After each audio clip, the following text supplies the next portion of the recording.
ಬುದ್ಧಿವಂತಿಕೆ ಉಪಯೋಗಿಸ ಹಾಗಿಲ್ಲ. ನಾವಂತೀವಿ ಸಿರಿಕಲ್ಚರ್ ರೈತರನ್ನ, ಏನು ರೇಷ್ಮೆ ಬೆಳೆಗಾರ ರೈತರನ್ನ ಬುದ್ಧಿವಂತ ರೈತರು ಅಂತೀವಿ. ಯಾಕಂದ್ರೆ ಅವರಿಗೆ ತುಂಬಾ ಜ್ಞಾನ ಇರ್ಬೇಕು. ಎಲ್ಲಾ ರೈತರು ಜ್ಞಾನವಂತ ಇರ್ಬೇಕು, ಯಾಕಂದ್ರೆ ಅನುಭವದಿಂದ ತುಂಬಾ ಕಲ್ತಿರ್ತಾರೆ.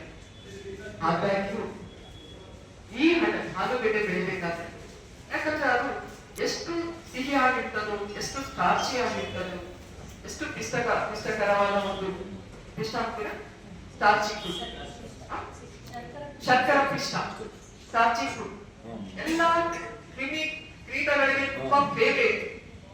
ಹಾಗಾಗಿ ಎಲ್ಲರೂ ಇಷ್ಟಪಡ್ತಾರೆ. ಅದು ಬರೀ ಮನುಷ್ಯರಷ್ಟೇ ಅಲ್ಲ, ಬಗ್ಗೆ ತಮಗೆ ಮಾಹಿತಿಯನ್ನು ನೀಡ್ತಾ ಇರ್ತಾರೆ.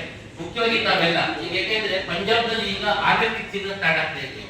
ಪಂಜಾಬ್ನಲ್ಲಿ ಆರ್ಬಿಟಿಕ್ ಸೀಸನ್ ಸ್ಟಾರ್ಟ್ ಆಗೋದ್ರ ಒಳಗೆ ತಮಗೆ ಗೊತ್ತಾಗ್ಬೇಕು ಉತ್ತಮ ಆಲೂಗೆಡ್ಡೆ ಇದ್ದಾರೆ ಮತ್ತೆ ಅದನ್ನ ಹೇಗೆ ಆಯ್ಕೆ ಮಾಡ್ಕೊಳ್ಬೇಕು ಅಂತ ಈಗ ಗೊತ್ತಾದ್ರೆ ಅದಕ್ಕೆ ಅತ್ಯಂತ ಮಾಡಿದ್ದೀವಿ. ಈಗ ಗೊತ್ತಾದ್ರೆ ಅಟ್ಲೀಸ್ಟ್ ನಾವು ಆ ಬೆಳೆಗಾರರ ಜೊತೆಗೆ ಪಂಜಾಬ್ನಲ್ಲಿ ಉತ್ಪಾದನೆ ಮಾಡ್ತಾರೆ, ನಾವು ಸಾಕಷ್ಟು ವ್ಯವಸ್ಥಿತವಾಗಿ ಗುಣಮಟ್ಟದ ಬೀಜಗಳನ್ನ ರೈತರಿಗೆ ಸರಬರಾಜು ಮಾಡಲಿಕ್ಕೆ ಆಗದೇ ಇರುವಂತದ್ದು, ಇವೆಲ್ಲ ಕಾರಣಗಳು ಇದ್ರೂ ಸಹ ನಾವು ಆಲೂಗೆಡ್ಡೆಯಿಂದ ವಿಶೇಷವಾಗಿ ಪ್ರೋತ್ಸಾಹ ನೀಡುವಂತ ಅವಶ್ಯಕತೆ ಇದೆ.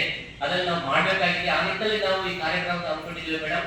ಇದಕ್ಕೆ ಉದ್ದೇಶ ಇಷ್ಟೇ, ನಮ್ಮಲ್ಲಿ ಮುಖ್ಯವಾಗಿ ಆಯ್ದಂತಹ 25ರಿಂದ 30 ಜನಕ್ಕೆ ನಮ್ಮಲ್ಲಿ ಯಾರು ಆಲೂಗೆಡ್ಡೆಯನ್ನ ಮಾರಾಟ ಮಾಡುವಂತಹ ಮಾರಾಟಗಾರರಿಗೆ, ಟ್ರೇಡರ್ಸ್ಗೆ, ಮತ್ತೆ ನಮ್ಮ FPO ಪ್ರತಿನಿಧಿಗಳಿಗೆ, ಮತ್ತೆ ಅದರಲ್ಲಿ ತೊಡಗಿಸಿಕೊಂಡಿರುವಂತಹ NGO ಪ್ರತಿನಿಧಿಗಳಿಗೆ ಮುಖ್ಯವಾಗಿ 25ರಿಂದ 30 ಜನಕ್ಕೆ ಆಲೂಗೆಡ್ಡೆ ಬೀಜೋತ್ಪಾದನಾ ಕ್ರಮಗಳು, ಉತ್ತಮ ಗುಣಮಟ್ಟದ ಆಲೂಗೆಡ್ಡೆ ಅಂದ್ರೆ ಹೇಗೆ ಇರ್ತದೆ, ಪ್ಲಸ್ ಅದನ್ನ ಹೇಗೆಲ್ಲ ಉತ್ಪಾದನೆ ಮಾಡ್ತಾರೆ, ಮತ್ತೆ ಅದ್ರ ಬರುವಂತಹ ಚಾಲೆಂಜಸ್ ಏನು, ಅದ್ರ ಬಗ್ಗೆ ಮನವರಿಕೆ ಮಾಡಿಕೊಟ್ಟಿಗೆ ಮಾಡ್ತಾ ಇದ್ದೇವೆ.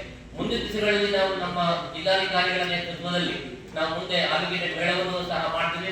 ಮಾನ್ಯ ಜಿಲ್ಲಾಧಿಕಾರಿ ಅನೌನ್ಸ್ ಮಾಡ್ತಾರೆ ನಮಗೆ ನಾವು ಹೇಗೆ ಮಾಡ್ತೀವಿ ಅಂತ.